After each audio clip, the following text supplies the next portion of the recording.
Oui, bonjour. Bonjour. Ok, c'est quoi Amadou Traoré? Bonjour. Bienvenue, monsieur le modérateur. Bienvenue, monsieur Traoré. Ok, merci.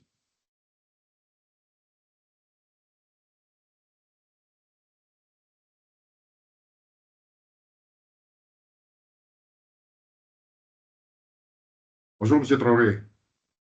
Bonjour. Vous allez bien? Ça va, alhamdoulilah. Bien, bon, merci. peut-être que je vais, Ok. je vais activer la... la vidéo est déjà activée. Voilà, là, je pense qu'on se voit Ok. maintenant. Ok. Oui. Donc, je pense qu'on va peut-être attendre une minute que les autres que tous les autres se... Ok, seulement, Voilà. je ne sais pas, à mon niveau, moi, je n'ai pas encore la biographie du directeur général de l'INSAT. Ah, Haruna ok. Soubani. Oui, monsieur Soubani. Okay. Sinon, j'ai pour Massa et le troisième de CNP, je ne sais pas, je ne l'ai pas. Il s'agit de qui? Le troisième vice-président du CNP, c'est monsieur Sidi Danyogo. Monsieur Voilà. Sidi Danyogo. Sidi Danyogo, oui, nous allons l'introduire tout à l'heure, sans problème. Ok. Voilà. Ok. Ah. Bonjour, directeur. Bonjour. Sinon, moi, je voulais envoyer. Ah, vous m'avez envoyé? Je l'ai envoyé. Ah, ok. Déjà, Oui, il est presque, il est 15 heures déjà. Directeur, Mais je vais... Oui? je vous ai même transféré la description short bio, quoi. Short bio. Ok. Oui. Moi, oui, de Docteur qui? Moi, Soubani. Ah, ok. Je vais vérifier tout de suite dans mon mail. Voilà, donc je vous ai envoyé pour Massa Koulibaly et pour docteur Soubani. J'ai reçu pour Massa Koulibaly. Mais c'est le lien webinaire fil conducteur, c'est ça, non? Non, c'est pas ça. Donc, je vais vous transférer tout de suite dans votre mail. Je ne l'ai pas reçu. Ah bon? Ok, je vais transférer tout de suite. Sinon, il a envoyé. Ok.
Diko, est-ce que Sidi est connecté?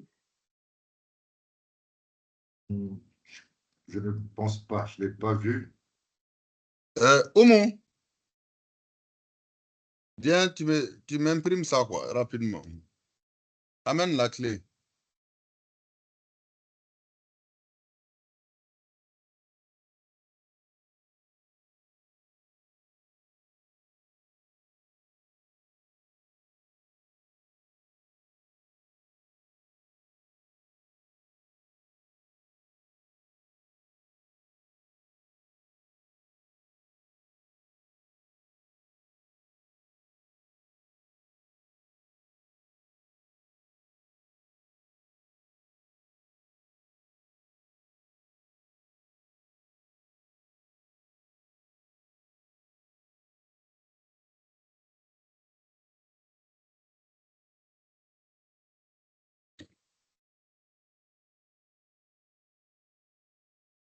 Ça s'appelle une brève présentation DG INSAT.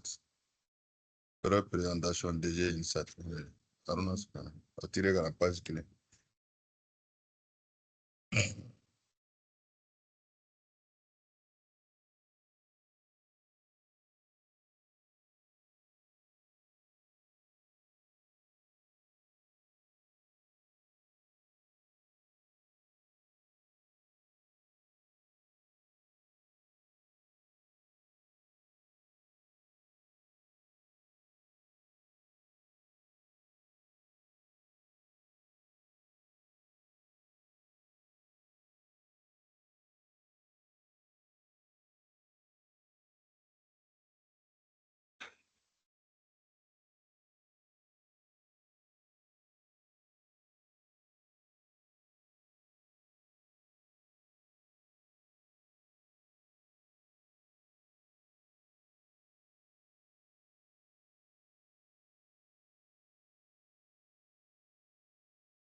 Ah, à Blackwell. C'est le modérateur. Oui, Est-ce qu'on peut commencer? oui, oui, on peut commencer. On vous le donne. C'est bon? Oui, c'est bon. On D'accord. peut. Je pense que M. Diallo. Renouveau est là. Oui, Ayouba. Voilà. Est-ce que Sidi est Voilà. connecté? Monsieur Renouveau? Non, je ne pense pas. Voilà, si, tout de suite, je viens. si. Ah non. SD, c'est pas Non, lui? non, pas encore. Je viens de l'avoir au téléphone. Ah, Il dit qu'il a un petit souci là. Donc, je suis en train de lui renvoyer le c'est lien. réglé ça. Ok, d'accord. On Voilà. va attendre quelques Donc, minutes. juste une minute, voilà. Ok, d'accord.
Bonjour. Bonjour. Monsieur Diallo, jusqu'à présent, Oui. bon, je n'ai pas le CV de Sidi Danyogo, hein. Ah, Voilà, mais j'ai d'accord. seulement pour Massa Koulibaly et puis Aruna Souvenirs. Sougani. D'accord. Ayouba, tu avais préparé quelque chose pour ça? Ayouba? D'accord. Il faut dire à Ayouba aussi que je l'ai envoyé aussi une petite biographie me concernant aussi, quoi. D'accord, ok. Alors, je vais passer le message rapidement, le temps que M. Danyogo se connecte. Allô? Oui, Ayouba? Voilà, Allô, on peut Ayouba? commencer. On peut Voilà, commencer? donc, j'ai amené mon ordi. D'accord, ok, Oui, d'accord. oui, on commence. Oui, monsieur Traoré disait qu'il n'avait pas de renseignements sur M. Danyogo. Est-ce que c'est nécessaire?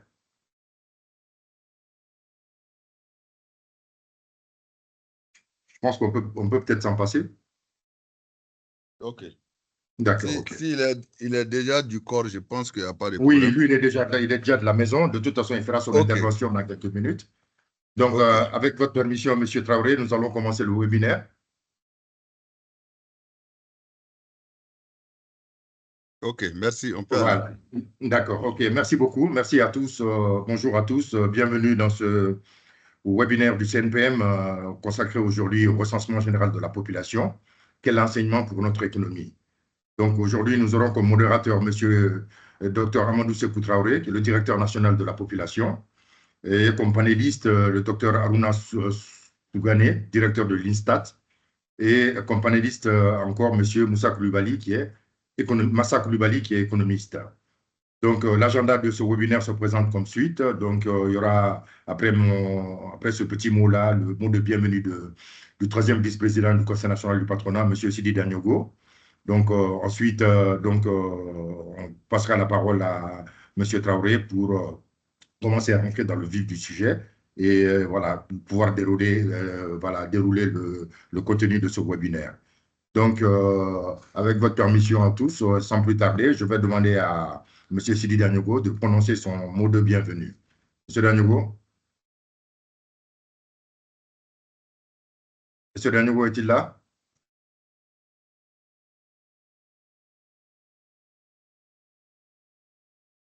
Je crois qu'il a encore quelques soucis de connexion. Et voici c'est. Oui, Diallo. Oui, je pense que M. Danyogo a encore des problèmes de connexion.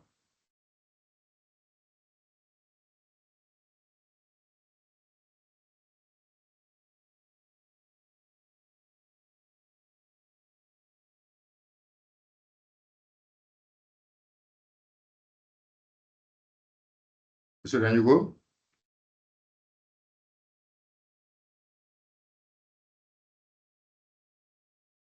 Donc, je pense que M. Danyogo a quelques soucis pour se connecter. Donc, je pense que sans plus tarder, nous allons donner la parole au modérateur, le Dr Amadou Sékou Traoré, pour commencer à dérouler le contenu de ce webinaire. Docteur, vous avez la parole. Ok, merci beaucoup. Merci au CNPM pour le cadre bien indiqué qui définit un peu ce qu'on pourrait appeler le champ économique ou encore l'atmosphère économique de notre pays. Alors, je remercie aussi les panélistes. Il s'agit de trois, on a trois panélistes. Monsieur le modérateur, oui. S'il vous plaît, Danyogo est arrivé. Ok, ça marche. Donc, voilà, on va laisser M. Danyogo dire son mot de bienvenue. Oh non, je pense qu'on va faire vite, hein. Bonjour à tous. Je suppose que vous avez déjà commencé. Ce n'est pas facile, beaucoup de problèmes de connexion de réseau avec les problèmes d'électricité. C'est juste souhaiter la bienvenue à tous les participants. Féliciter et remercier au nom du CNPM nos différents panélistes qui ont accepté de répondre à notre invitation. Et puis souhaiter que cette discussion sur la question des statistiques liées à la population malienne soit un très bon débat que ça nous donne des éléments de décision ou de compréhension des enjeux économiques, parce que c'est directement lié à la démographie et l'économie, et puis que vivement que le débat soit instructif pour tous. Merci. OK, merci beaucoup. Merci beaucoup, Monsieur le Président. OK, merci beaucoup, Monsieur le Président. Il s'agit de Monsieur Sidi Danyoko. Merci pour cette brillante intervention, d'ailleurs qui va nous permettre de camper un peu le décor. Je voudrais aussi saluer tous ceux qui sont en ligne pour participer quand même à ce webinaire et remercier aussi les panélistes. Il s'agit de Dr Massa Koulibaly, Dr Aruna Sougane et M. Sidi Danyoko aussi pour effectivement les expertises qu'ils auront quand même à partager avec l'ensemble du monde économique. Alors, moi, je suis le modérateur, je m'appelle Sekou Amadou Traoré, je suis le directeur national de la population, responsable programme population. Alors, j'aimerais vous dire tout simplement que ce webinaire, généralement, va s'inscrire en étroite ligne avec l'ensemble de nos missions, que ce soit l'INSAT, que ce soit le CNPM, que ce soit la Direction nationale de la population, et que ce soit aussi le monde universel. Notamment, on a Massa Koulibaly avec nous, qui est un économiste chevronné. Alors, nous allons quand même, durant ces quelques 2 heures, quand même, aborder l'importance. Il s'agit de l'enseignement qu'on pourrait quand même avoir du recensement de la population en tant qu'acteur du monde économique. Qu'est-ce que nous pouvons tirer effectivement d'un recensement, et on aura durant ce débat à toucher à beaucoup d'éléments. Et je pense que je m'avais directement donné la petite biographie des différents acteurs. Il s'agit dans un premier temps le professeur Massa Koulibaly. Le professeur Massa Koulibaly est docteur en économie mathématique et économétrie de l'Université Paris 2, France. Il est enseignant-chercheur dans les domaines de la microéconomie, l'économie de développement, les techniques quantitatives et la méthodologie de recherche. Il est chercheur au groupe de recherche en économie appliquée et théorique, CRED, groupe dont il est membre fondateur et directeur exécutif. Et ses travaux de recherche portent, entre autres, sur la modélisation macroéconométrique, l'analyse prospective, les enquêtes auprès des ménages, les études d'impact, l'intégration économique et régionale, la gouvernance, l'économie locale et les politiques économiques de développement et de réduction de la pauvreté et des inégalités. Alors, je voudrais tout simplement dire dès l'entame que les questions de population sont très importantes dans les questions économiques. Parce que l'économie, en réalité, c'est les populations qui sont acteurs économiques et c'est les populations qui sont la finalité économique. Alors donc, il va de soi que de tels thèmes vraiment qui soient vraiment importants et que nous devons quand même tirer profit du recensement que nous sommes pratiquement en train d'aller vers la fin, qui est le 5e recensement général de la population et de l'habitat. Alors donc, monsieur Dr Sougane est le directeur général de l'Institut national de la statistique, de l'information de la statistique du Mali. Il s'agit de Dr Aruna Sougana, qui est précédemment directeur général du Centre de formation et de perfectionnement en statistique de Bamako, dont lui-même il a contribué à son opérationnalisation. Alors, Dr Sougane a occupé au Mali de nombreuses fonctions dans le domaine de la gestion de l'outil statistique. Et je vous informe aussi qu'il est le coordinateur aussi du schéma directeur de la statistique. Alors donc, ça veut dire que toute la production des données statistiques, il est quand même au cœur de toutes les productions des données statistiques. Il a participé à de nombreuses enquêtes, notamment la campagne nationale de recensement, et qui a donné lieu aussi à plusieurs publications. Et après l'obtention d'une maîtrise en économétrie, il obtient son DA en macroéconomie appliquée et un diplôme d'études supérieures en banque et finance. Et depuis 2015, il est docteur en sciences économiques de l'Université Paris-Dauphine. Et il est auteur et co-auteur de plusieurs articles traitant des questions relatives à la gouvernance, la participation politique, la migration, la productivité agricole ou l'insertion sur le marché du travail. Alors, Dr Sougané, en tant que directeur général de l'INSAT, il a aussi coordonné la réalisation de plusieurs opérations majeures, comme le 5e recensement général de la population et de l'habitat et le recensement général des unités économiques qu'on appelle ERGI. Alors, donc, sans tarder, nous allons commencer avec le panéliste numéro 1, qui est Dr Aruna Sougané, directeur de l'INSAT. Alors, Monsieur Sougané, je ne sais pas, est-ce que vous êtes en ligne? Oui, oui, je suis en ligne, docteur. Ok, donc je vous permets de regarder pour faire la connaissance de Dr Sougané, Aruna Sougané, Oui. qui est le patron même de la production des données statistiques au Mali. Ok. D'accord. Merci beaucoup, monsieur le directeur. À l'entendre mes propos, je joins ma voix à la vôtre pour remercier le CPM pour cette occasion qu'il nous donne afin de pouvoir diffuser non seulement les données de recensement, mais aussi sensibiliser sur l'importance des statistiques dans le domaine même économique. Donc, je commencerai par vous dire quand même un petit rappel en disant que le recensement général de la production de l'habitat est une opération d'envergure nationale de collecte, de traitement et d'analyse des données, non seulement sur l'ensemble de la population, mais aussi sur les habitats.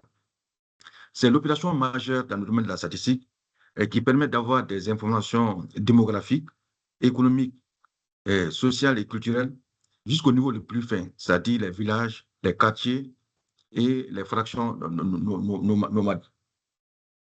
Et le recensement est réalisé conformément à la méthodologie définie par la Division statistique des Nations Unies, et qui, pour les pays en développement, a recommandé une réalisation décennale, c'est-à-dire chaque 10 ans, d'un recensement de la population. Et pourquoi cela? Parce que ce sont des pays dont les statistiques d'état civil ne sont pas suffisamment mises à jour. Donc, il est bon de réaliser des recensements chaque 10 ans pour actualiser les connaissances dans le domaine sur la structure et les caractéristiques de la population. Il y a aussi, pour la série des recensements 2020, la Division des Nations Unies avait recommandé au pays d'aller vers l'utilisation des nouvelles technologies de l'information et de la communication et aussi des technologies géospatiales, ce qui avait pour l'avantage non seulement de géoréférencier l'ensemble des infrastructures qui se trouvent sur le pays, mais aussi ça concourt à améliorer la qualité des données collectées. C'est pourquoi le Mali aussi, dans le cadre de son 5e recensement général de la population, qui au début était prévu pour 2019, mais malheureusement pour plusieurs raisons, dont les développements dû être réalisé en juillet 2022, l'INSTAT a effectivement non seulement respecté toute la méthodologie définie dans le manuel méthodologique édicté par la Division des Nations Unies, mais aussi à utiliser les technologies de l'information et la communication à travers les tablettes et aussi géospatiales. Mais comme vous le savez, compte tenu du contexte sécuritaire du pays, cette méthodologie n'a pas pu être utilisée dans une partie importante du pays, à savoir toutes les régions du nord et du centre, où vraiment à cause de l'insécurité, on a dû utiliser la méthode classique qui est la méthode papier. Malheureusement aussi, il y a certaines zones où vraiment il était complètement inaccessible, donc nous avons dû recourir à l'estimation à travers les coordonnées satellitaires pour pouvoir évaluer un peu la population de ces zones avec toutes les insuffisances que cela peut comporter. Mais l'idée était quand même d'avoir une idée, ne serait-ce qu'estimative, de la population de ces zones-là. Donc, après vraiment la collecte, le traitement et vraiment la vérification et tous les tests que nous avons effectués qui sont vraiment recommandés, nous avons publié les premiers résultats. Donc, je vais vous donner quelques tendances fortes et aussi voir conformément à ce qui est demandé, quelle utilisation on peut le faire, on peut en faire dans le cadre du développement économique de notre pays. Donc, à l'issue du traitement, en 2022, la population malienne était estimée à 22 395 489 habitants, dont 11 138 238 hommes et femmes, disons, et 11 256 554 femmes et hommes.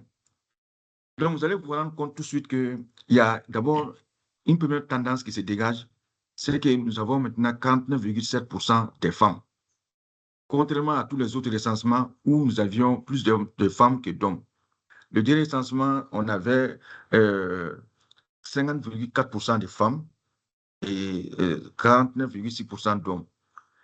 Mais si nous regardons un peu les recensements passés, on se rend compte que la proportion des femmes dans la population malienne était baissière. Parce que le recensement de 1976 avait eu 51,2% de femmes. Le recensement de 87, c'était 51,1% de femmes. Celui de 98 a donné 50,5% de femmes. Et enfin, comme je le disais, en 2009, on était à 50,4% de femmes. Même si c'est vrai qu'on sent quand même que le taux a beaucoup plus baissé entre le recensement de 2009 et 2017. Donc, quand nous essayons de comprendre cette tendance, on se dit quand même que nous nous rendons compte que c'est au niveau des enfants de 0 à 14 ans où nous avons plus de jeunes garçons que de jeunes filles. Parce que de façon démographique même, il est démontré qu'il naît plus de garçons que de filles. Mais compte tenu de la mortalité infantile qui était plus élevée chez les garçons, donc arrivé à 50 ans, la tendance changeait. Mais cette fois-ci, c'est jusqu'à 14 ans que le nombre de filles dépasse le nombre de garçons.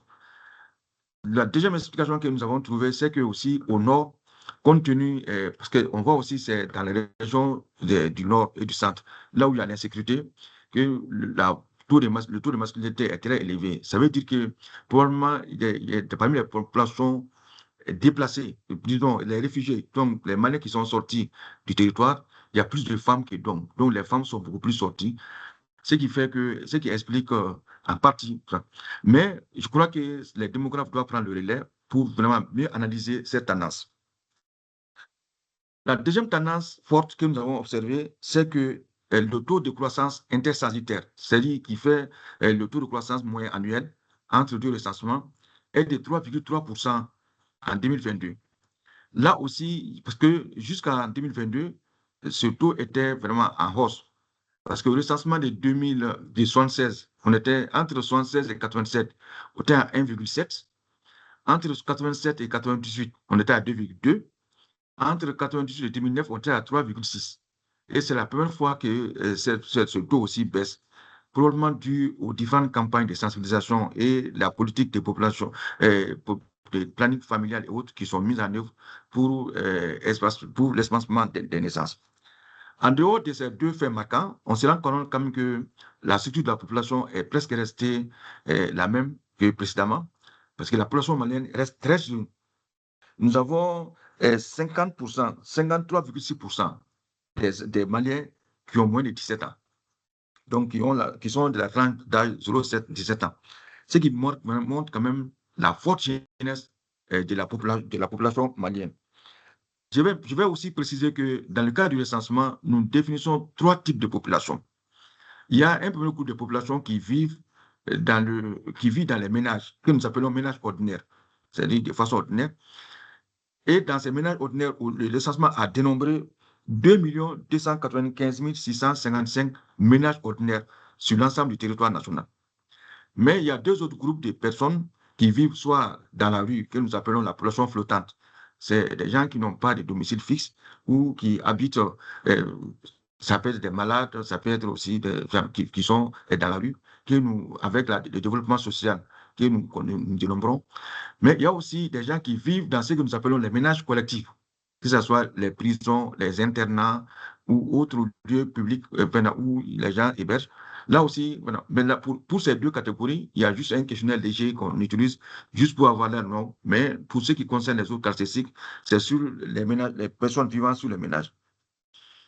Maintenant, à la question maintenant, quelle est l'importance économique? Qu'est-ce qu'on peut tirer sur le plan économique de ce recensement? Comme vous le savez, la connaissance même de l'effectif de la population est très importante pour vraiment la mise en place des politiques et stratégies de développement du pays. Par exemple, dans le domaine agricole, nous avons ce que nous appelons le bilan alimentaire. Donc, à travers les enquêtes, nous savons exactement quelle est la quantité de produits que chaque Malien consomme, que ce soit le lait, que ce soit le sucre, que ce soit le mil, le sorgho, ainsi de suite. Donc, en connaissant l'effectif de la population, on peut évaluer le besoin en termes de produits alimentaires, surtout agricoles, que ce soit le mil, le sorgho. Donc, on sait exactement quelle est la quantité de mil dont le Mali a besoin pour nourrir tous les Maliens. Quelle quantité de riz nous avons besoin, ainsi de suite. Donc, en comparant cette quantité à la production, on peut savoir si nous avons un excédent ou si nous avons un déficit. Auquel cas, des mesures doivent être prises pour combler le déficit. Ou bien, au moins, des mesures doivent être prises pour comment vraiment évacuer l'excédent afin de pouvoir booster la production au niveau du pays. Maintenant, sur le plan infrastructure, avec le recensement général de la population, on sait exactement combien nous sommes, où nous sommes et quelles sont nos caractéristiques. Donc, ça permet vraiment de déterminer les besoins de la population en termes d'équipement collectif, que ce soit les infrastructures scolaires, les crèches, les hôpitaux et autres. J'avais juste, pour caricaturer, je prends juste l'exemple sur l'éducation. À travers ce recensement, nous savons maintenant qu'il y a 7 650 997 enfants de moins de 10 ans. Donc 4 33 945 qui ont moins de 5 ans. Ça veut dire que dans un pays où on veut prôner l'éducation universelle, la scolarisation universelle, on doit construire autant d'écoles et de salles de classe pour pouvoir recevoir ces enfants-là. Aussi former autant d'enseignants pour pouvoir les...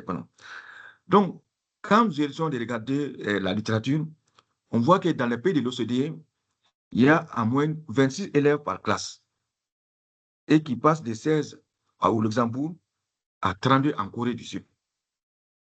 Par contre, quand on vient en Afrique, le nombre de moins d'enfants par classe aussi entre 67 et 80 dans les écoles publiques dans nos pays. Or, l'UNICEF, de façon vraiment universelle, l'UNICEF recommande au maximum entre 30 et 35 enfants par classe. Si nous prenons même l'hypothèse de 35 enfants, ça veut dire que le Mali doit avoir un peu plus de 219 000 salles de classe à l'heure actuelle pour pouvoir vraiment recevoir tous ces jeunes. Or, si nous comparons maintenant avec l'existant, on voit quand même que l'écart est énorme. Donc, il s'agit vraiment de voir quelles sont les dispositions qu'on peut prendre pour construire autant de classes. Bon, comme vous le savez, je suis avec le monde des investissements. Qui dit salle de classe dit bâtiment et travaux publics. Et je crois savoir que le professeur peut me corriger. On dit qu'en économie, quand même, quand le bâtiment va dans un pays, c'est toute l'économie qui marche. Donc, en prenant des dispositions pour pouvoir construire ces infrastructures, on ne peut que contribuer à booster davantage l'activité économique dans le pays. Donc, je peux donner autant d'exemples, même si on regarde aussi au niveau de la santé. Pour ces enfants aussi de moins de 10 ans, ça veut dire que nous avons besoin de pédiatres et de pédiatrie. Donc, ça veut dire qu'il faut chercher des salles pour pouvoir vraiment soigner, prendre des dispositions pour soigner ces enfants. Donc, le ministère de la Santé aussi peut voir combien de pédiatres, des services de pédiatrie il peut construire, combien de pédiatres il doit former pour pouvoir vraiment donner des soins de qualité à tous ces enfants-là. Au niveau aussi des femmes, le recensement aussi a montré qu'il y a il y a environ 4 800 000 femmes entre 15 et 45 ans. Et ça veut dire que c'est les femmes en âge de procréer. Or, quand on regarde aussi les normes de l'OMS, c'est-à-dire qu'il y a un certain nombre de sages-femmes pour des femmes pour une sage-femme. Donc, il s'agit de prendre des dispositions aussi pour construire non seulement des maternités, pour pouvoir vraiment accueillir et donner des soins prénatals et même postnatals de qualité à toutes ces femmes-là, et aussi même des plannings de sensibilisation. Donc, vous voyez quand même, ne serait-ce que d'abord sur le plan infrastructure, donc le recensement permet vraiment de voir quels sont les besoins de la population en termes d'infrastructure et quelles sont les dispositions et les politiques à mettre en œuvre pour pouvoir fournir les biens et les services collectifs à ces gens.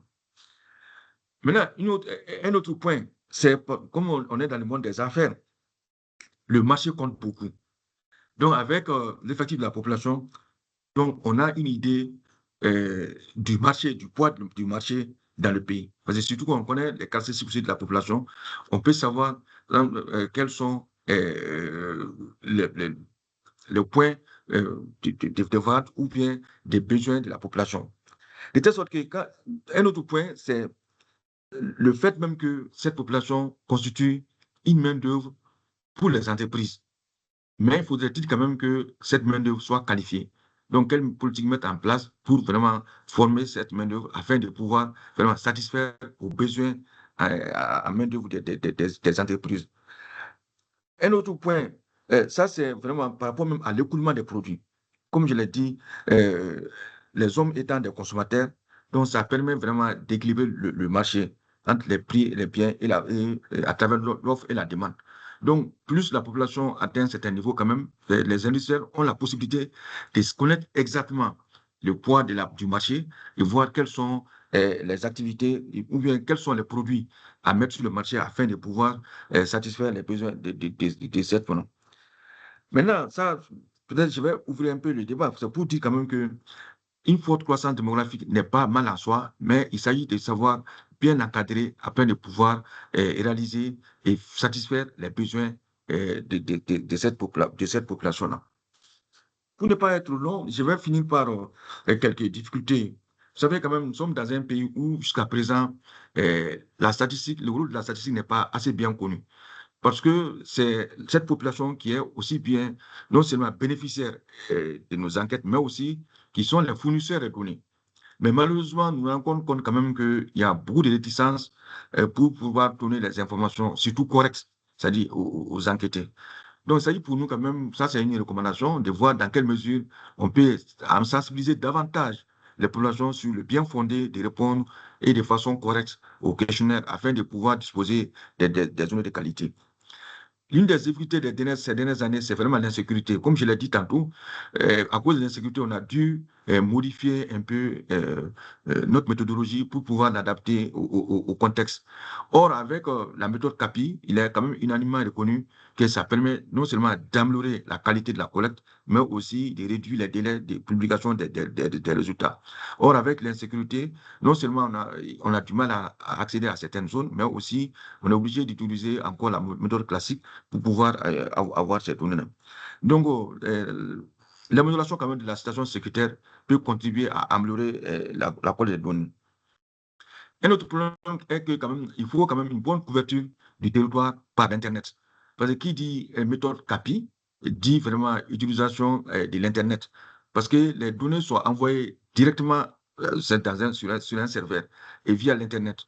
Donc, s'il y a une faible couverture réseau en Internet, ça vraiment plombe un peu la mise en œuvre des opérations de collecte. Donc, les gens sont souvent obligés d'attendre d'arriver à une zone de connexion pour pouvoir envoyer les informations collectées. Donc, ce qui contribue un peu à augmenter le délai de traitement au niveau du serveur. Donc, monsieur le directeur, je ne voulais pas être trop long, mais comme je vais rester disponible pour les débats, donc voici en entrée ce que je voulais donner comme premier élément par rapport au lien entre recensement et développement économique. Et je reste à la disposition des uns et des autres pour donner plus d'informations aux besoins. Je vous remercie. OK. Merci, monsieur le directeur général de l'INSAT.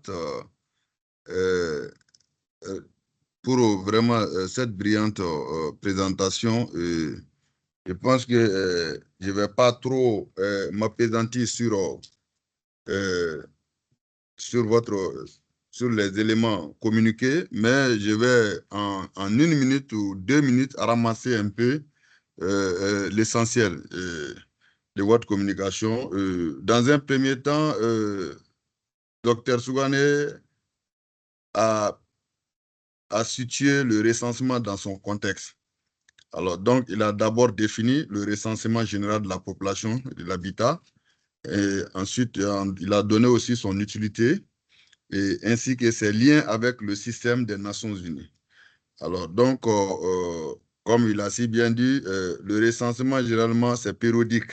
Et en Afrique, surtout dans les pays en voie de développement, c'est chaque 10 ans, selon le système des Nations Unies.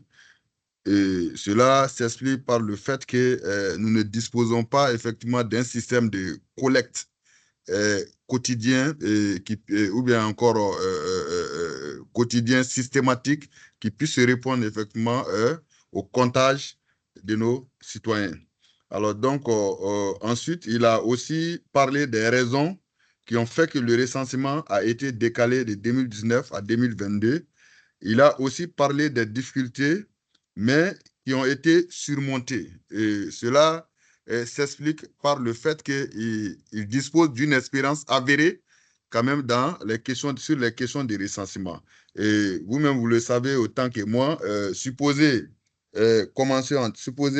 faire en 2019, c'est en 2022 que ça a été fait, mais dans un contexte vraiment particulier. Et ensuite, il a aussi mis l'accent sur le chiffre actuel, en 2022, quand même, de la population. Donc, nous sommes à peu près à 22 395 000 habitants, avec une extrême jeunesse, comme vous le savez, et puis une baisse aussi tendancielle quand même de 2009 à 2022, où le taux féminine, effectivement, a baissé, contrairement qui était élevé par rapport au taux de masculinité. Et nous sommes à peu près aujourd'hui à une baisse de ce taux tendanciel. Et il y a aussi une baisse au niveau, effectivement, des enfants de moins de jusqu'à 14 ans aussi. Alors donc, bref, des explications ont été données pour cette tendance, effectivement, qui parle du taux de croix, notamment de 3,3% en date de 2022 contre 3,6% en 2009. Alors, donc, les raisons aussi ont été expliquées, et il y a eu aussi, il a parlé de la structure par âge de la population aussi, qui est restée statique avec plus de 53% de la population qui ont moins de 25 ans. Alors, l'importance de ce recensement aussi a été un des points vraiment abordés par le panéliste Dr Sougané. Il a parlé de l'importance du recensement. Il repose sur la connaissance de l'effectif de la population. Alors, il va nous permettre de planifier les besoins vitaux du pays. Alors, il a même donné aussi, illustré avec des exemples, notamment sur le plan d'infrastructure, sur le plan, effectivement, alimentaire, mais l'exemple probant a été donné avec le monde scolaire. Vous voyez qu'il a aussi expliqué que le nombre de populations aussi peut constituer aussi ce qu'on pourrait appeler un goulot d'étranglement aussi pour le monde des entreprises, le monde d'affaires que vous êtes, parce que ça permet aussi l'écoulement des marchés. Et la forte croissance aussi n'est pas une mauvaise chose en soi, mais il faudrait aussi des moyens adéquats pour pouvoir contenir cette forte croissance. Et si nous sommes nombreux et que beaucoup manquent à manger, beaucoup ne sont pas scolarisés, beaucoup ne sont pas soignés, et vous voyez ce que ça peut provoquer, ça peut dégénérer aussi comme problème. Et c'est ce que nous appelons les problèmes de population. Alors donc, comme on le dit souvent, tout problème de population est un problème de développement, mais tout problème de développement n'est pas un problème de population. Alors, il a aussi parlé des contraintes durant ce recensement, notamment l'insécurité, qui a été l'une des contraintes majeures, ainsi que la couverture en Internet. Et ce sont ces aspects, ces contraintes qui ont beaucoup joué sur la méthode utilisée. Et ils étaient obligés aussi, à travers leur expertise du monde de recensement, de pouvoir faire recours aussi à la méthode CAPI aussi pour prendre en compte certaines insuffisances pour pouvoir quand même avoir le rapport du recensement. Et voilà ce que j'ai pu quand même retenir de la présentation du directeur général de l'Institut national de la statistique du Mali. Et merci encore, monsieur Dr Sougané, et nous osons espérer que vous resterez toujours avec nous pour encore répondre certainement à des questions de compréhension. Maintenant, ce que nous pouvons retenir de la présentation quand même du directeur général de l'INSAT, c'est qu'en réalité, le recensement est une opération importante. Et important non seulement pour le pays, parce que le pays, le moteur du pays est ce qu'on pourrait appeler son champ économique. Et les acteurs de ce champ économique sont les opérateurs, et c'est le patronat. Alors donc, nous osons quand même comprendre à partir de ce webinaire que l'utilité du recensement est bien perçue par le patronat et que son financement ne posera plus de problème chez le patronat, parce que nous pensons qu'ils vont désormais accompagner cette opération, parce que c'est une opération importante pour le pays et pour même leur monde d'affaires. Merci beaucoup encore, monsieur Dr Sougané, et nous allons vraiment donner la parole au professeur Massa Koulibaly, économiste, et il est universitaire, et nous pensons que la technique, c'est-à-dire que l'opérationnel appliqué à la recherche, nous pensons que nous aurons quand même de la matière ce soir. Alors, monsieur professeur Massa Koulibaly, vous avez la parole pour votre présentation. Est-ce que professeur Massa Koulibaly est en ligne? Vous êtes en ligne? Oui, oui, je suis là. Ok, vous avez la parole. Vous me recevez? Hein? Vous me recevez? Oui, je vous reçois. Merci beaucoup, monsieur le modérateur. Je dois commencer par dire que je n'ai travaillé que sur les données du RGPH 5 de 2022, sans lien avec d'autres sources de données économiques. C'est d'autant plus que j'avais eu l'opportunité de travailler sur les multiples bases de données de ce recensement dans le cadre de l'étude prospective Mali 2063 du ministère de l'Économie et des Finances. Ministère que je remercie au passage pour l'appui précieux à la recherche. Aussi, ma présentation pourrait ne pas cadrer exactement avec ce qui est attendu de moi. Je m'en excuse d'avance. Nous aurons certainement d'autres occasions d'approfondir la connaissance de notre économie, de ses perspectives, des opportunités d'investissement et d'affaires pour le secteur privé comme pour l'État. Pour être compris de votre public du jour, j'ai dû reformuler un peu les 3 points qui m'avaient été soumis pour vous entretenir. Je vous remercie pour votre compréhension et je remercie comme le docteur Sougané et comme tout le monde, tous les intervenants, je remercie le CNPM pour l'invitation au webinaire. Merci vraiment pour cette opportunité. Alors, ma présentation porte sur 3 points essentiels que je vais essayer de développer assez rapidement. Le premier, c'est les liens entre les données démographiques et les dynamiques économiques. Je résume vraiment de cette façon-là. Le traitement de bases de données, parce qu'il y en a beaucoup, hein, ce n'est pas juste une seule base de données, il y a plusieurs bases de données à partir de ce RGPH-là, qui comprend aussi bien les données démographiques telles que développées par mon prédécesseur, mais il y a aussi beaucoup d'informations, il a aussi parlé de ça, sur les infrastructures et des informations assez importantes sur les conditions de vie des ménages, sur leur bien-être.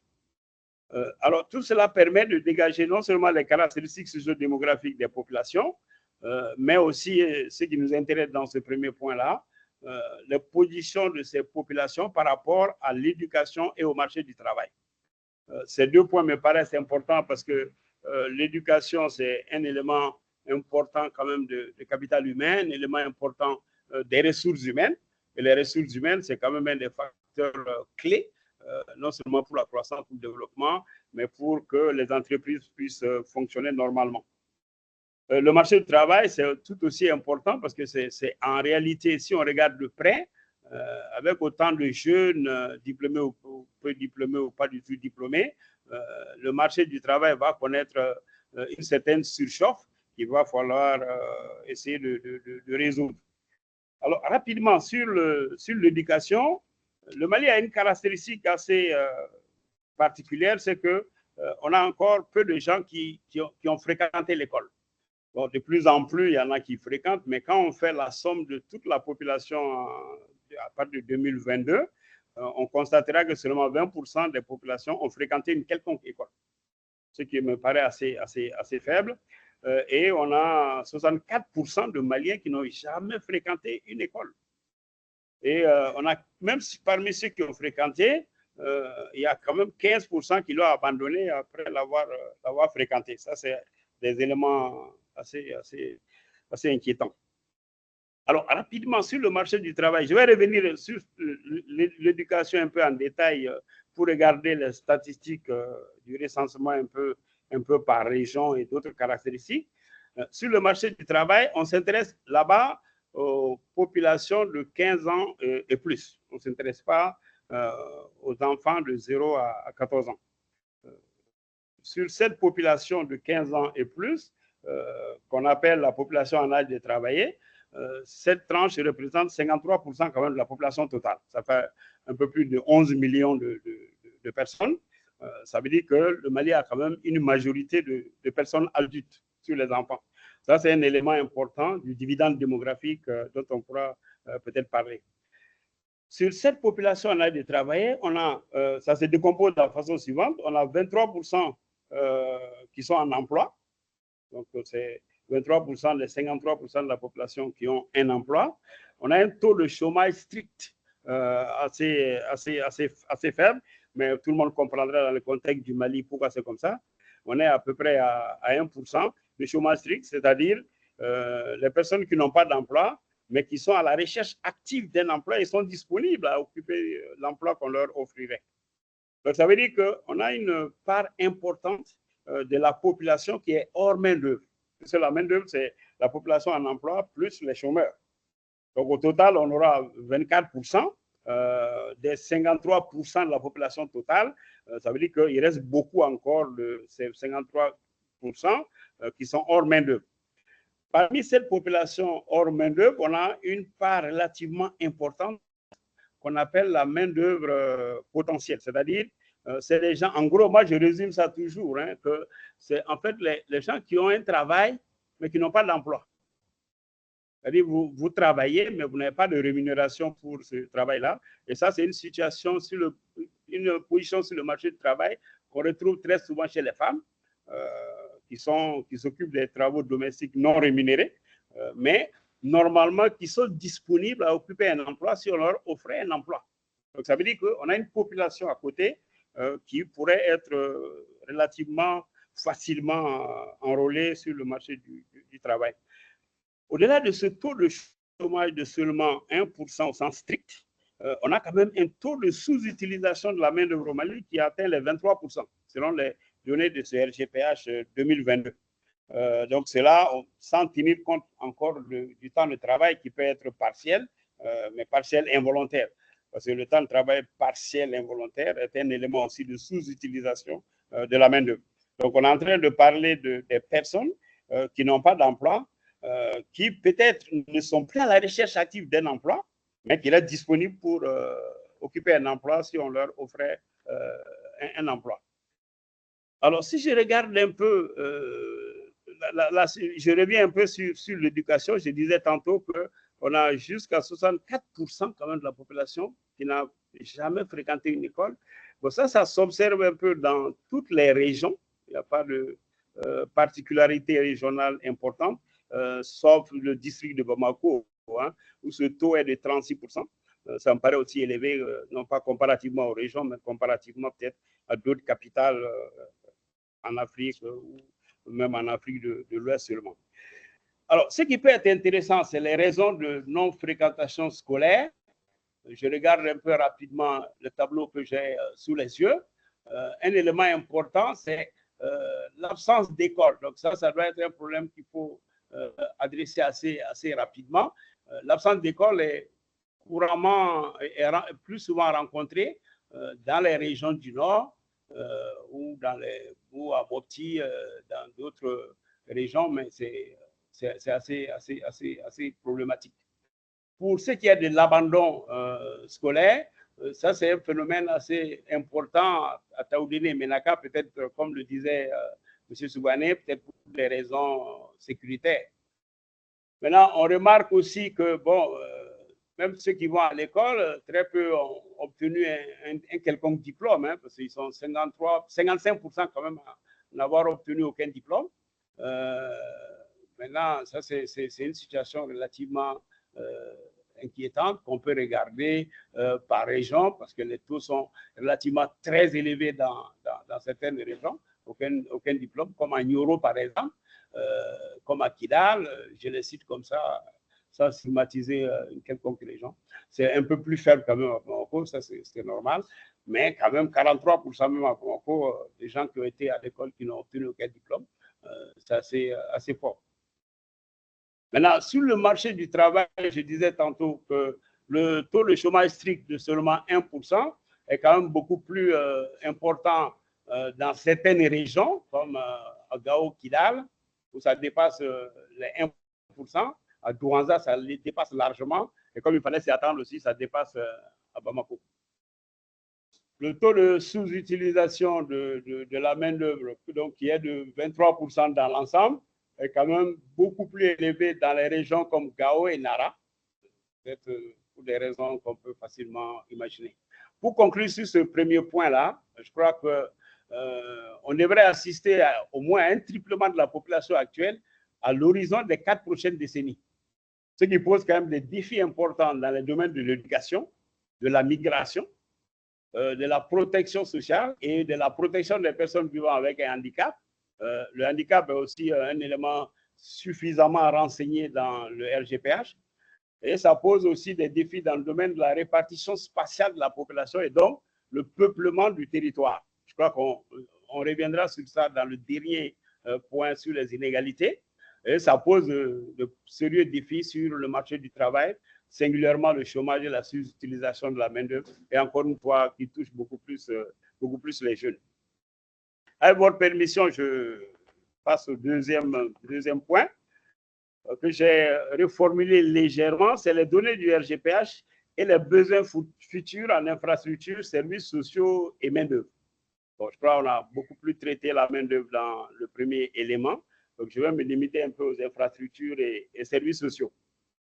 Pour vous dire que le traitement et l'analyse des données du RGPH permettent de faire l'état des lieux des infrastructures, des services sociaux et de la main-d'œuvre et peuvent également servir de base de prévision, de planification et de prospective, surtout en matière d'infrastructures. Il y a un nombre assez important de types d'infrastructures qui sont renseignés dans le RGPH. Chaque fois que je regarde la base de données du RGPH, je remercie l'INSA, je dis, mais franchement, ils ont fait un travail fabuleux, il y a de tout. Quand vous regardez les infrastructures, vous avez tout sur les infrastructures d'éducation, de santé, d'hydraulique, de transport, d'hébergement, de sport et loisirs, les infrastructures administratives telles que les centres d'état civil, l'administration publique, l'administration privée. Vous avez des informations, le directeur en a parlé tantôt, sur les infrastructures de commerce, c'est-à-dire les différents marchés. Vous avez des informations sur les infrastructures d'élevage.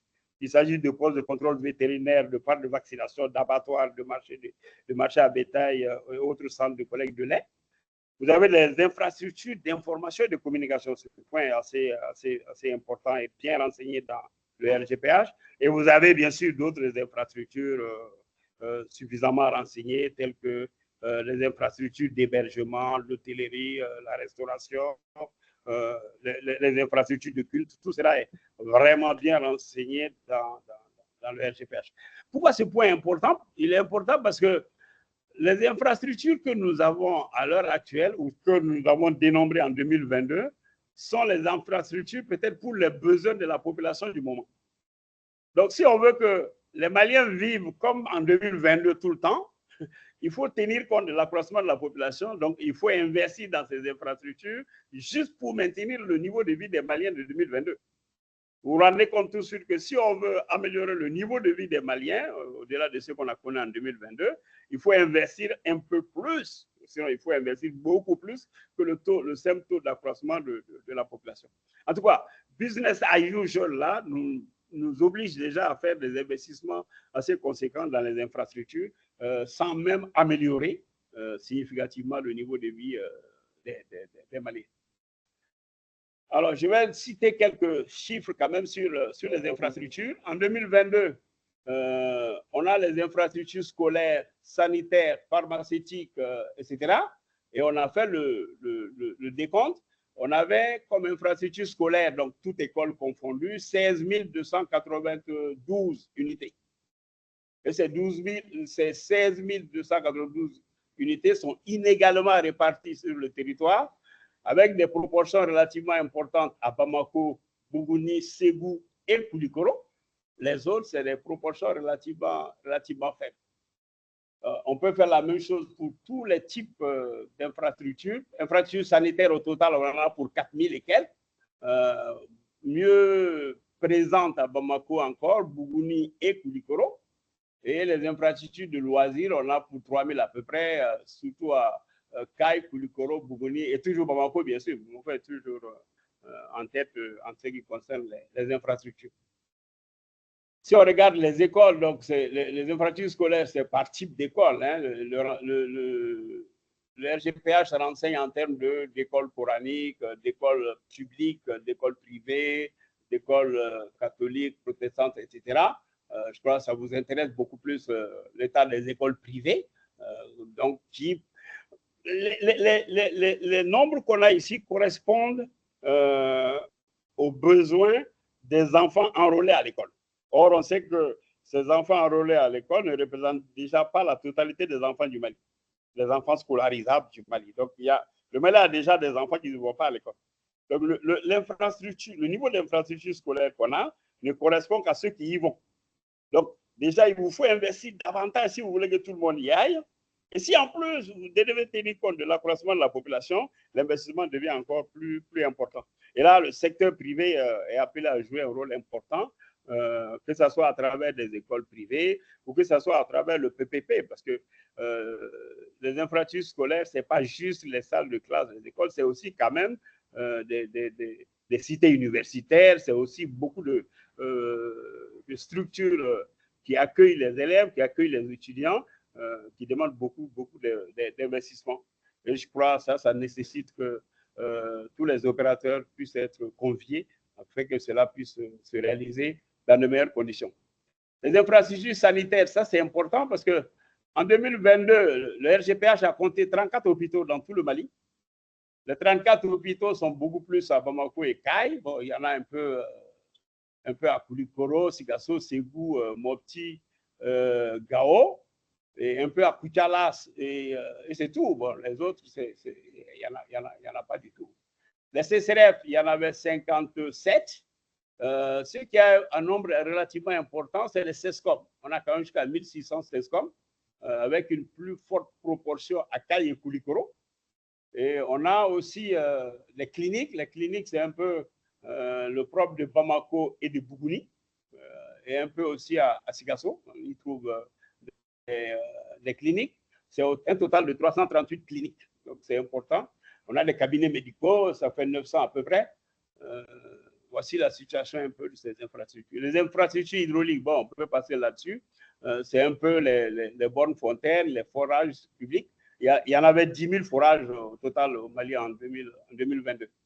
Les infrastructures de transport, ici, bon, quand dans le RGPH, infrastructures de transport, ce n'est pas vraiment les kilomètres linéaires de route, hein. C'est les gares routières, les gares ferroviaires, les gares fluviales, les aéroports, aérodromes et autres ponts, ainsi que les arrêts de bus. Pour ces infrastructures, on a les nombres, hein. Je peux échanger tous ces tableaux-là avec le CNPM parce que c'est important de connaître ces effectifs-là pour qu'on ait un peu une idée des défis qui nous attendent si on veut améliorer la situation. Les infrastructures d'hébergement, comme le patron du CNPM est dans le domaine, le RGPH a dénombré en 2022 267 hôtels, avec 45% à Bamako et 12% à Ségou. Bon, les autres régions se partagent le reliquat par rapport aux 267 hôpitaux au total. On avait 138 auberges au motel, 159 campements et 36 pieds à terre. Donc ça donne un peu la situation. Je crois en matière de tourisme, comme le tourisme a pris un coup avec l'insécurité, peut-être qu'il faut innover un peu, ce qu'on puisse promouvoir le tourisme interne, afin que les hôtels, les campements et autres puissent avoir un peu des taux de remplissage assez importants. Sinon, autrement, c'est une industrie qui a relativement souffert, beaucoup plus que d'autres, de l'insécurité que nous avons connue, mais qui, heureusement, aujourd'hui est en train de reculer par tout ce qui s'est fait comme investissement, comme engagement humain en la matière. Je passe rapidement sur les infrastructures de marché. Bon, dans le recensement, quand on dit infrastructure de marché, c'est les différents marchés au sens de place publique où l'offre et la demande se rencontrent, hein. Ça peut être des marchés quotidiens, des marchés hebdomadaires, il y a même des marchés bi-hebdomadaires, etc. Donc, tous leurs nombres sont connus et consignés dans les bases de données du RGPH. Bon, les informations un peu audiovisuelles, on avait 24 radios publiques, mais 275 radios privées. Donc ça peut permettre quand même de contacter un nombre important d'auditeurs, de téléspectateurs. On avait 14 télévisions privées. Donc c'est important de savoir c'est lesquelles. En tout cas, c'est le secteur privé qui est là-bas.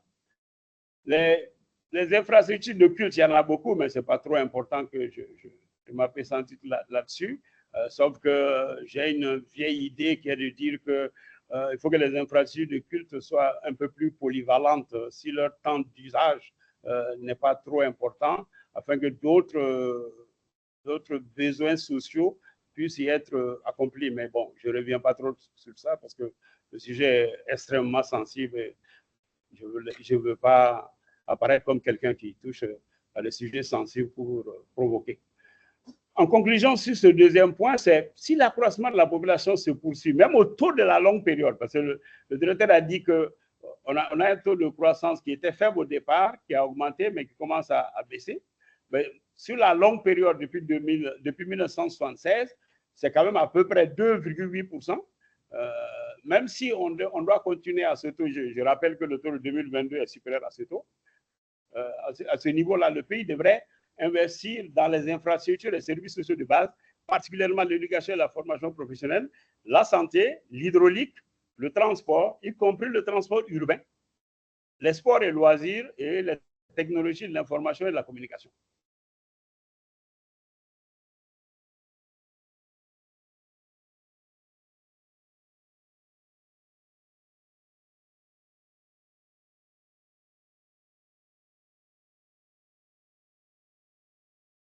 Allô? Allô? Allô? Oui, on vous entend. Oui. Professeur Massa est pratiquement a un souci. Professeur Massa? Alors, donc, avec votre permission, je pense qu'on a compris un peu, on a compris beaucoup de choses, beaucoup d'enseignements quand même dans la présentation du professeur Massa Coulibaly. Il a, dans un premier temps, vous m'entendez tous, il a, dans un premier temps, procédé à l'interprétation économique des résultats du recensement. Et il s'agit de voir un peu l'importance des données démographiques. Désolé, j'étais coupé. Oui. Voilà, ça vient de revenir. Ok, professeur. Oui. Ouais, moi, je pense que déjà, je pense que si vous n'avez pas, si vous n'avez pas encore grande chose à dire, oui. Je pense qu'on a, voilà, vous pouvez résumer rapidement en 2 minutes pour qu'on puisse voilà, continuer. En 2 minutes. Et je vous demanderai de faire apparaître votre visage, s'il vous plaît, si vous êtes dans un bon coin, voilà, pour que les participants puissent vous identifier. La caméra est allumée, mais en tout cas, ma caméra était allumée. Ah, ok. Activer la caméra, j'ai fait oui, mais je n'apparais toujours pas. Ok. Bon, c'est mieux pour vous, c'est beaucoup moins joli qu'avec Souvané. Rapidement sur les inégalités, j'allais dire que c'est aussi bien en ce qui concerne la population qu'en ce qui concerne l'accès aux services sociaux, parce que du point de vue de la répartition de la population, vous avez 20% de la population normale dans le district de Bamako, 21% dans les seules régions de Koulikoro et Ségou, et vous avez 8% pour les 5 régions du Nord, qui représentent 66% de la superficie. Donc, il y a un problème d'inégale répartition sur le territoire. Quand il s'agit de l'accès aux services sociaux de base, on a 68% de la population accès à des latrines, avec 11% d'accès à des chasses d'eau. Vous avez encore 51% de la population qui évacue les ordures dans la nature ou dans la rue et 65% pour les eaux usées. On a d'importantes inégalités régionales dans la possession de certains actifs ménagers. Les actifs ménagers que moi j'ai recensés dans la base de données, c'est assez rapidement. Donc, il y avait les questions d'énergie. Bon, je peux quand même me rappeler brièvement que l'accès à l'énergie, c'est autour de 34% d'après les données du recensement pour ce qui est de EDM, 39% sur l'énergie solaire. Donc, il y a beaucoup de défis là-bas et l'actualité nous dit que c'est des défis assez importants.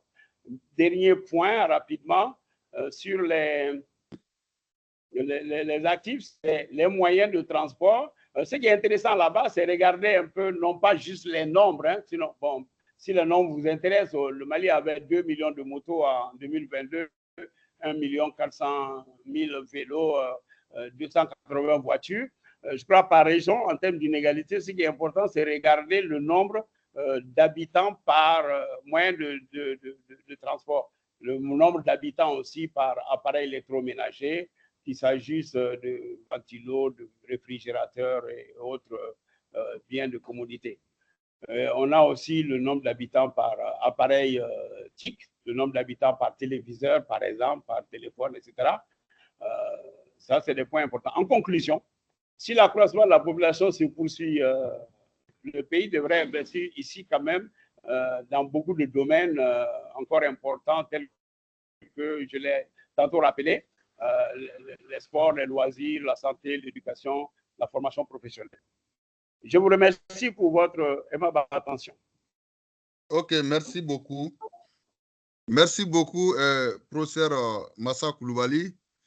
Et je pense que nous avons vraiment apprécié votre brillante présentation et nous tirons vraiment beaucoup d'enseignements, d'autant plus que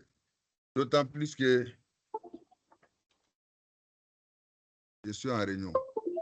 Vous m'excusez, d'autant plus que on peut pas on a compris que le monde universel aussi, la recherche aussi pratiquement est en train d'utiliser aussi ce qu'on pourrait appeler les données du RGPH. Alors, vous avez dit que vous les utilisez et vous les utilisez effectivement parce que vous avez dans votre présentation faire et ressortir le lien entre les données démographiques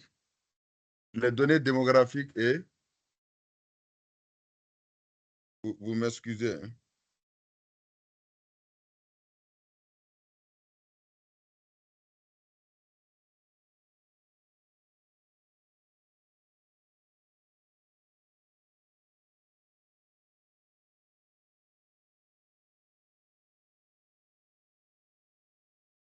Voilà, vous m'excusez pour ce petit dérapage. Merci beaucoup, à professeur Massa Koulibaly. Le lien entre les données démographiques et économiques, effectivement, ont été vraiment abordés et vous avez dit que quand vous regardez la structure par âge, effectivement, de la population, vous conviendrez que la réalisation de comment on appelle, la capture dividende démographique pratiquement pose problème dans notre pays, dans la mesure où on a une population de 0 à 15 ans qui ne peut pas nous permettre, parce que c'est pratiquement ce qu'on pourrait appeler la population inactive.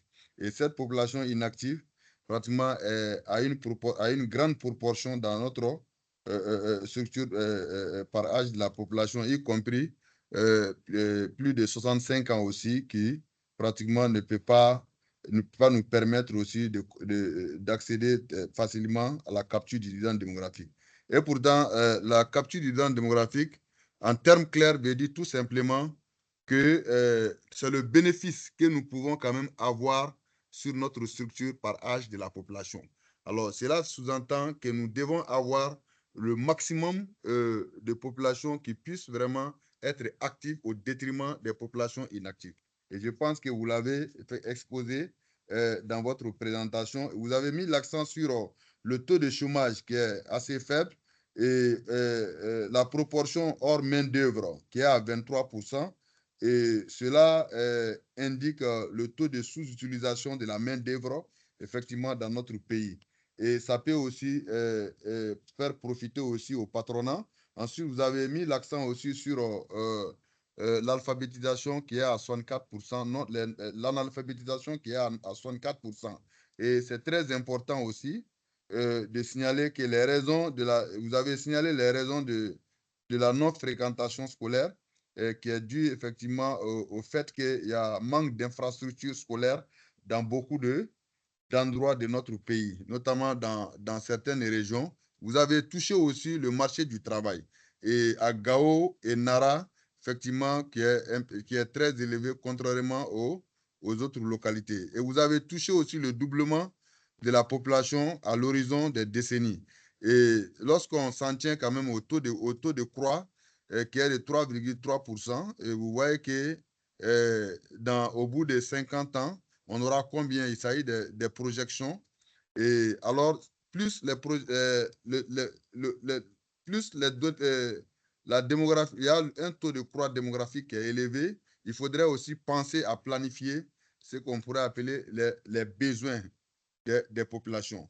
Et le RGPH aussi vous a permis d'avoir, pour l'utilité du RPH, vous l'avez touché, qui nous permet d'avoir une base de planification d'infrastructures et d'infrastructures au niveau de tous les secteurs, que ce soit l'hôtellerie, que ce soit l'abattoir, que ce soit la viande, ou bien, le secteur de la viande, que ce soit les besoins alimentaires, que ce soit scolaire et encore au niveau de la santé. Ça nous permet de pouvoir planifier parce que le nombre augmente, les besoins augmentent en fonction effectivement du croît démographique. Et vous avez aussi fait cas d'un investissement accru, effectivement, que le pays doit faire en fonction effectivement du taux de croissance de la population. Ensuite, vous avez mis en exergue un certain nombre effectivement d'inégalités de répartition à l'intérieur du pays, qu'il s'agit effectivement des unités scolaires, à peu près à 16 000 unités scolaires inégalement réparties dans des endroits où on a une faible infrastructure et dans d'autres localités on a effectivement une forte concentration d'infrastructures. Et vous avez aussi parlé, donné des exemples aussi des sites de loisirs. Et à peu près 3000 aussi répartis inégalement. Vous avez aussi mis l'accent sur les infrastructures scolaires et leur type, notamment l'école coranique et l'école classique. Ensuite, vous nous avez indiqué aussi que nous devons tenir compte de cette croissance démographique pour investir davantage. Parce que d'autant plus aujourd'hui, vous avez même fait cas, effectivement, d'un certain nombre de secteurs, que ce soit le secteur éducatif, et que le Mali, à tel horizon, pourrait avoir besoin, effectivement, d'un nombre important d'infrastructures pour absorber le taux de scolarisation de nos enfants. Et sans quoi, beaucoup d'enfants seront jetés dans la rue. Idem aussi pour le monde des affaires. Et le patronat pourra avoir une idée, effectivement, sur le nombre d'hôtels ou encore les localités qui sont dans les besoins en termes d'infrastructures hôtelières et d'autres infrastructures du point de vue économique. Alors, vous avez parlé aussi, effectivement, de 34 hôpitaux au Mali inégalement répartis. Vous avez parlé aussi des cliniques. Et ensuite, vous avez aussi parlé effectivement des inégalités d'infrastructures hôtelières. 49 concentrés à Bamako, 12 à Ségou et 12% à Ségou, 49 à Bamako et un pourcentage vraiment très faible dans d'autres, même dans certaines localités, pratiquement il n'en est même pas. Alors donc, ce sont des opportunités pour le patronat quand même de pouvoir investir dans ces différents secteurs, y compris aussi le transport urbain aussi, qui est très faible. Donc, en plus de cela, vous avez aussi mis l'accent sur ce qu'on pourrait appeler la répartition inégale de la population sur le territoire. Et vous avez le nombre même, on l'avait dit, comme l'avait dit pratiquement le directeur général de l'INSAT, le nombre de la population constitue ce qu'on pourrait appeler une potentialité économique pour le pays. Mais que nous devons quand même, dans nos processus de planification, les rendre plus adéquate, plus harmonisée, avec une réponse vraiment rationnelle pour que ça ne puisse pas dégénérer à autre chose. Et à ce niveau, vous avez parlé effectivement de cette urbanisation anarchique. Vous voyez souvent le territoire de Bamako seulement à 20%, contrairement à d'autres localités où des zones quasiment il n'y a personne. Et on peut parler effectivement des stratégies de peuplement dans ces différentes localités. Il y a l'accès à l'énergie aussi, qui est de 34%. Alors, dans tout cela, le nombre de populations, le taux de croix permettra aussi à l'EDM aussi de pouvoir planifier ses besoins futurs. Surtout, vous-même, vous le constatez, même à des opportunités économiques pour le patronat, surtout même en termes d'investissement dans ce qu'on pourrait appeler dans certains micro-secteurs de l'énergie. Alors, pour terminer, vous l'avez aussi, effectivement, en conclusion, vous avez parler d'une corrélation entre le croît démographique et l'investissement.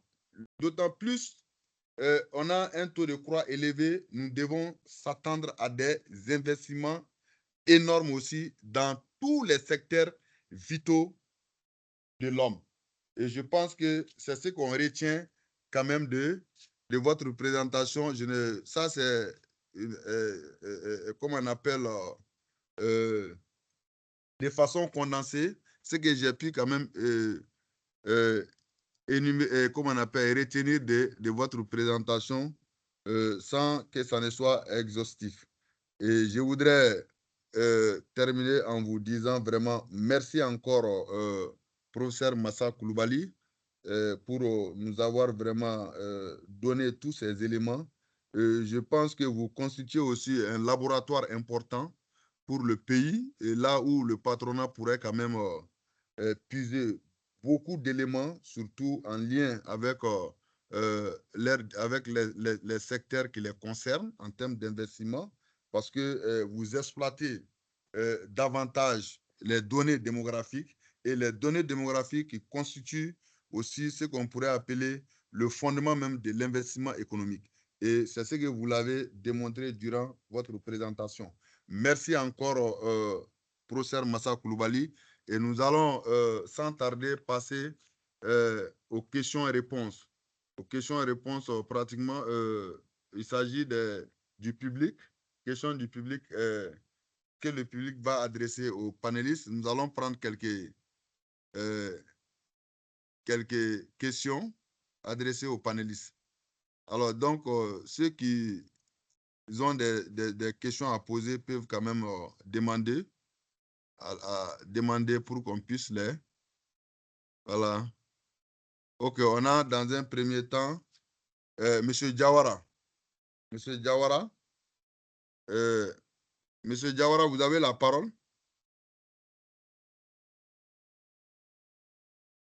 Monsieur Diawara. Monsieur Diawara, vous avez la parole.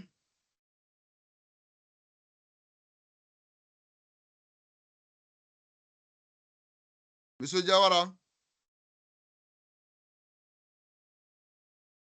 Monsieur Diawara.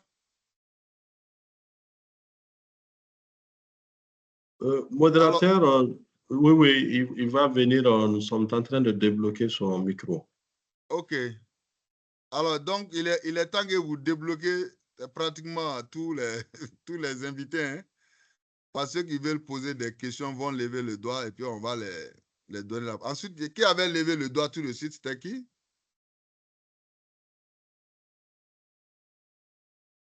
Il y a Kanté. Non, c'était moi, c'était justement pour dire que le micro était fermé. C'est tout. Ah, OK. Ah, désolé. OK, c'est bon. OK.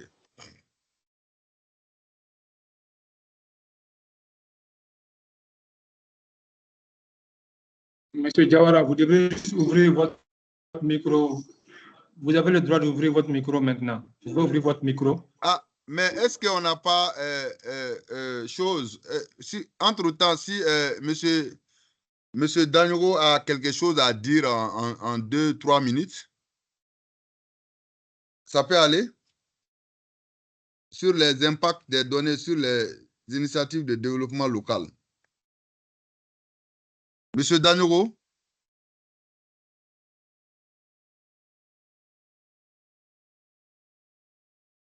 Monsieur Daniro, il n'est pas connecté? Il n'est pas connecté. Ah, OK. D'accord.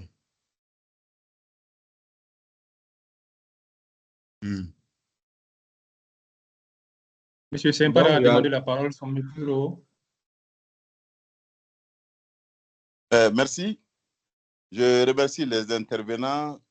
On a eu du plaisir à les écouter et je souhaite une bonne continuation.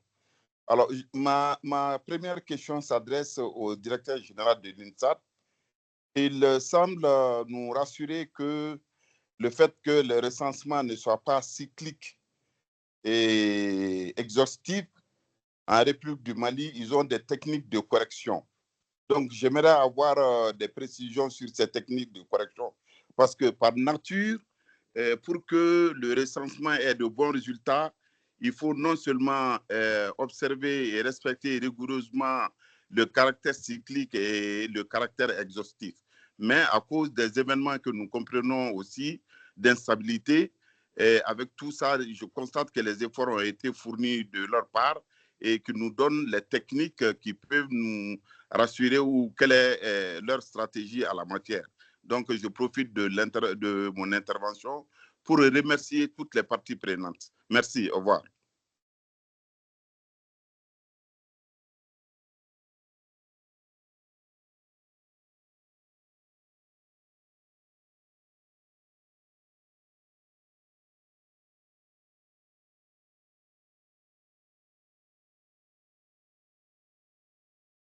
Diawara, je pense votre micro, vous pouvez activer votre micro pour parler.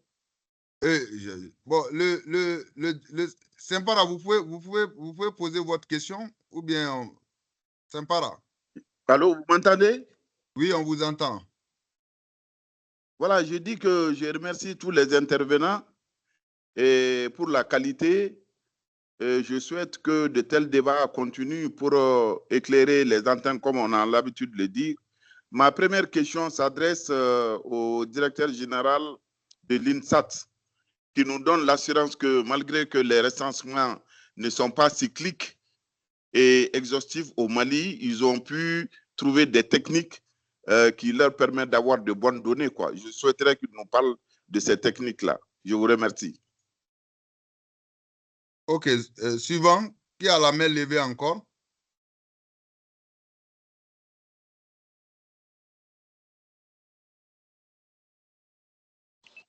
Bonsoir. Je crois qu'il y a des questions qui sont dans le chat, en fait. Il faut aller voir le chat. OK. Alors, donc, professeur, directeur, vous avez la parole pour répondre à ces questions avant que je ne vous revienne avec d'autres questions. Allez-y. OK, d'accord. Merci beaucoup, monsieur le directeur. Donc, il y a une première question qui est sur le chat et qui demande est-ce que les réfugiés ou déplacés internes et externes ont été recensés? La réponse est que pour les déplacés internes, oui, et ils ont été recensés, soit parmi les populations flottantes, soit au sein des ménages où ils résident. Mais par contre, les réfugiés ne sont pas concernés par le recensement parce que le recensement, c'est une opération de dénombrement de la population vivant sur le territoire national à un moment donné, quoi. Donc, tous ceux qui vivent hors du Mali ne sont pas comptabilisés. Mais toutes les personnes, qui soient nationales ou étrangères, et qui vivent sur le territoire au moment du recensement, ont été concernées par ça. C'est pourquoi je disais tantôt que le fait qu'au nord, il y a beaucoup de réfugiés, probablement c'est les femmes et les enfants qui sont les plus concernés par la sortie du territoire, et ce qui peut aussi en partie expliquer le taux élevé de masculinité dans ces régions-là. Par rapport à M. Sempara, effectivement, quand même, comme je l'ai dit, nous avons quand même utilisé des techniques qui ont été expérimentées ailleurs, avec l'appui du Fonds des Nations Unies pour la population, pour faire une estimation de la population dans les localités où on n'a pas pu nous rendre. Mais pour ce faire, quand même, nous avons utilisé non seulement les informations satellitaires, mais aussi les techniques de régression économétrique pour essayer, en fonction des informations que nous avions à partir des enquêtes passées et des recensements passés, pour pouvoir estimer ça. Mais quand même, toutes les vérifications et tous les contrôles effectués nous ont montré que les données que nous avons, on peut quand même prendre des décisions sur la base des données que nous avons. Mais vous reconnaissez avec moi quand même qu'une estimation reste toujours une estimation. La meilleure façon de faire, c'était quand même de pouvoir aller dénombrer les uns et les autres. C'est pourquoi j'ai dit à certains de mes interlocuteurs que nous verrons, quand la situation va le permettre, nous pouvons voir dans quelle mesure nous pouvons nous rendre dans ces localités pour faire un dénombrement exhaustif, afin d'avoir, en plus même de l'effectif, d'autres caractéristiques qu'on n'a pas pu obtenir à partir des estimations. Donc, je peux lui rassurer quand même qu'à l'heure actuelle, les données que nous avons sont quand même suffisamment solides pour pouvoir prendre des décisions concernant la population. Donc, Monsieur le Président, voici les deux questions que je pense avoir reçues jusqu'à présent. Merci beaucoup. OK. Merci, Monsieur le directeur général de l'INSAT. Je peux aussi dire qu'en réalité, le fait que ça soit cycliste ne remet pas en cause la production des données de qualité. Alors, entre les deux recensements, pratiquement, il y a un mécanisme de continuité en termes de production des données sur la base des éléments, des indicateurs fournis par l'INSAT.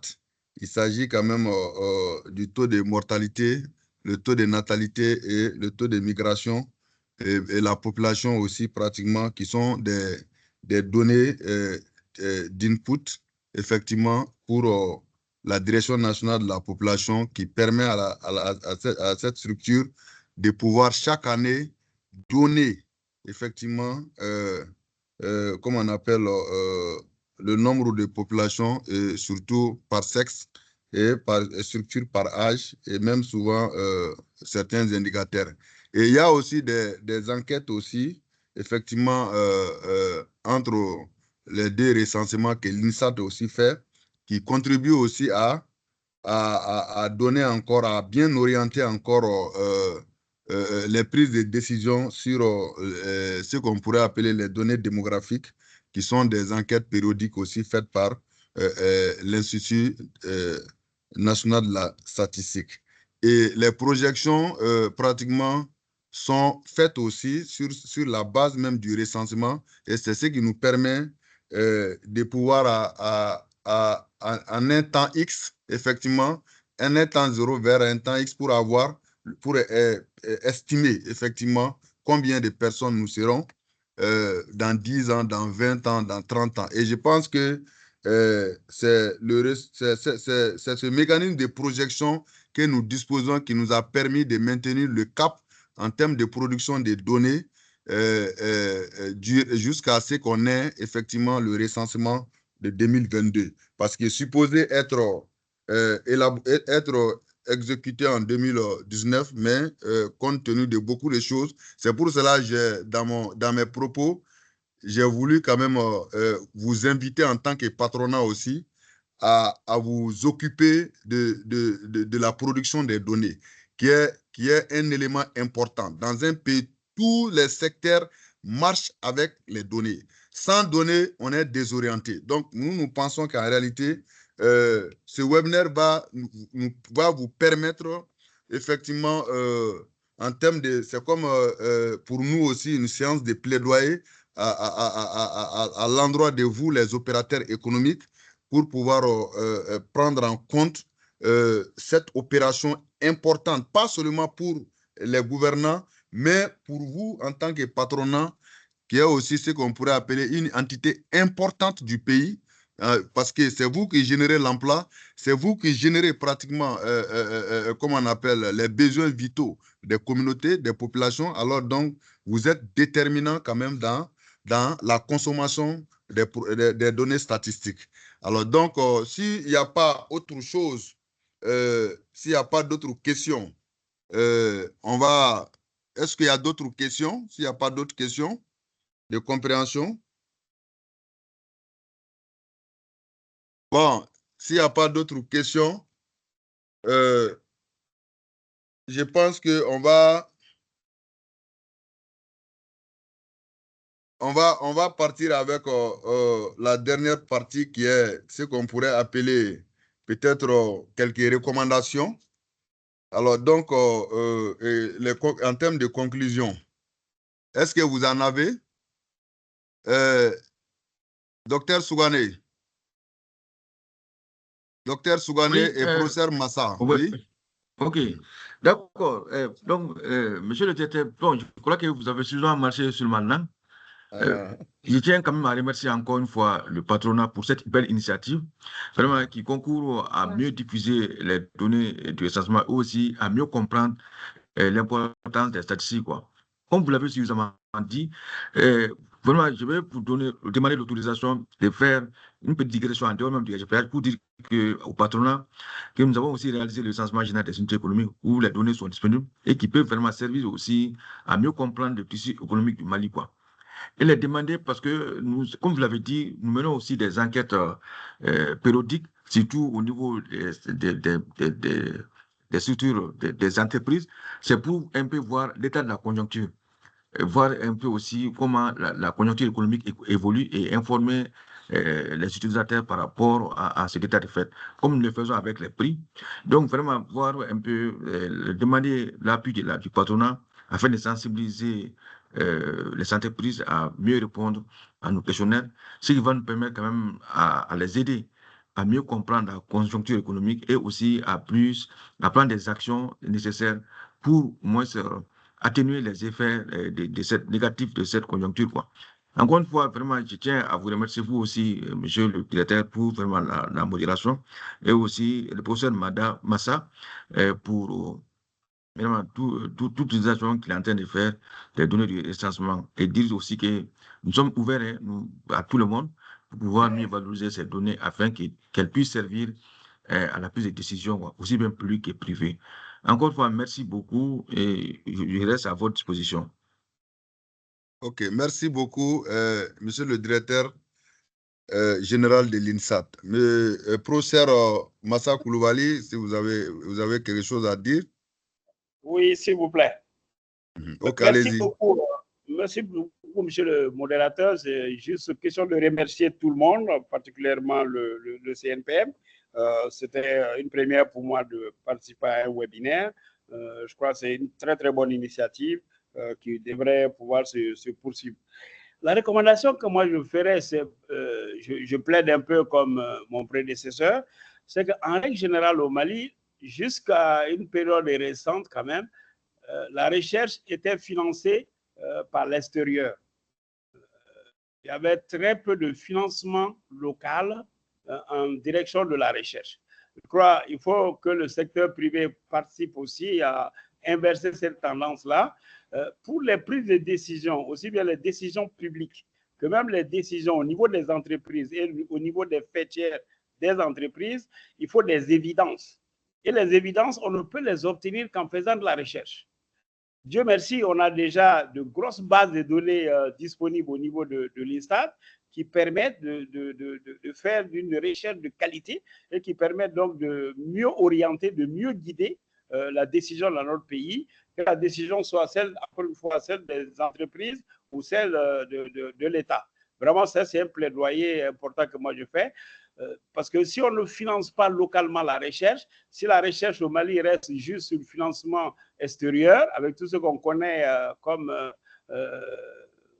soubresaut dans les relations internationales, ça va être très difficile pour le Mali de pouvoir asseoir ses politiques économiques, ses politiques tout court, sur les évidences solides conduites et obtenues par les chercheurs locaux. En tout cas, merci beaucoup pour cette initiative. Nous restons disponibles pour poursuivre avec le patronat et tout en leur souhaitant bon vent et que les entreprises se portent davantage, se portent mieux et surpassent les défis actuels auxquels elles sont confrontées. Nous en sommes tous conscients et nous sommes tous concernés par la vie de l'entreprise au Mali. Je vous remercie. OK, merci beaucoup, professeur Massa Koulibaly. Il y a Sidi Mokhtar qui avait levé le doigt, je ne sais pas. Sidi, quelqu'un qui avait levé la main. C'est bon? Alors, donc, Allô? Oui, allô, oui, allez-y. Voilà, merci. Ce que je constate, c'est que toutes ces données-là, c'est pour alimenter une structure qui s'appelle le plan. Donc, je pense que cette structure au Mali, souvent, disparaît un peu au rythme, comment dirais-je, des gouvernements. Mais c'est quelque chose d'essentiel. Donc, moi, j'ai un souhait, j'ai une demande adressée aux autorités, c'est de voir comment on peut mieux étoffer le service, comment dirais-je, des plans et le ministère des plans, comment on peut allouer un budget conséquent pour que les données puissent être beaucoup plus fiables. Donc, vraiment, c'est une demande à titre personnel que je soumets à l'attention des décideurs. Merci. OK, merci. Alors, donc, on retient quand même effectivement des recommandations d'accroître. D'ailleurs, il n'en existe même pas par rapport à la recherche. Nous constatons que moi-même, je suis ancien chercheur, pratiquement, il n'y a pas, même l'État tout récemment a commencé effectivement à allouer un petit montant aux différentes facultés pour faire la recherche. Mais nous exhortons le patronat quand même à en faire une préoccupation en essayant de cibler les secteurs, surtout les groupes de recherche économique, par exemple comme GRIT, comme que notre professeur Massa Koulibaly gère, c'est de voir comment, en collaboration avec ces groupes de recherche, ces universités, pour au moins amener des préoccupations, et c'est ce que nous pouvons appeler souvent la recherche-action. Ça va beaucoup orienter le patronat, effectivement, dans ses prises de décision, surtout qu'on dispose vraiment d'une base de données importante qui est au niveau de l'INSAT, qui est le recensement. Et on demande aussi effectivement de faire des efforts pour vraiment accompagner la production des données statistiques. Ça, c'est l'une des recommandations phares et nous comptons sur vraiment l'implication du patronat dans la production des données statistiques. Et parce que les données ne sont pas la seule affaire quand même de l'État. C'est vrai, l'État, c'est nous tous, mais l'État aussi, c'est un ensemble d'entités. Et chaque entité a un rôle à jouer.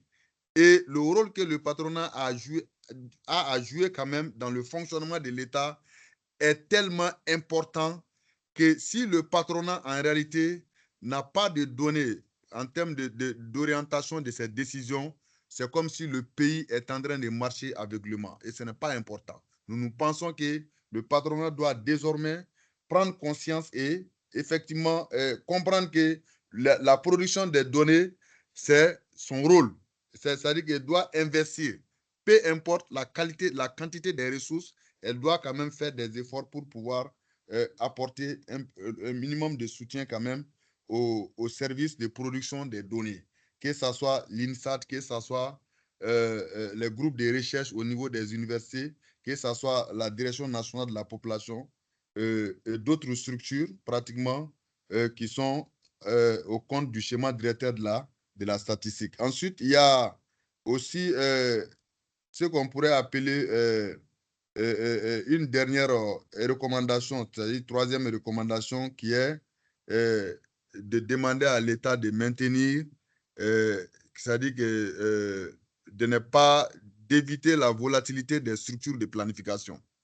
Souvent, avec ce qu'on pourrait appeler les changements de gouvernement, on voit que les structures chevauchent un peu partout, d'avoir un département dédié pour ça. Mais le hic est qu'en réalité, ces structures-là ne sont pas des structures de recettes. C'est pour cela, alors que ces structures sont tellement importantes pour la gouvernance, même pour même la survie même de notre pays, parce que tout est conçu à partir des populations et la finalité aussi, c'est les populations. Alors, donc, vous voyez que le comptage et puis la prise en compte des spécificités des différents secteurs, effectivement, de l'humain, sont tellement importants et sont quantifiés et analysés par l'ensemble de ces structures-là. Alors, donc, leur pérennisation et leur renforcement en termes de ressources, vraiment, va être une très bonne chose pour qu'on ne puisse pas vraiment tomber dans des situations qu'on ne souhaite pas. Alors, donc, sur ce, je voudrais me retirer en tant que modérateur et céder la place quand même aux organisateurs pour leur mot de clôture et de fin des webinaires qu'on a eu à partager ensemble. Mais avant de céder, effectivement, je voudrais aussi remercier le patronat pour l'initiative et remercier tous les panélistes vraiment d'avoir accepté, se prêter à cet exercice, et remercier aussi l'ensemble des participants parce que lorsqu'on prête son oreille effectivement à ce genre de séances, on apprend et on est de plus en plus éclairé aussi, et on peut aussi apporter sa contribution aussi pour le développement du pays. Merci beaucoup et à vous la parole pour la clôture du webinaire. Merci beaucoup.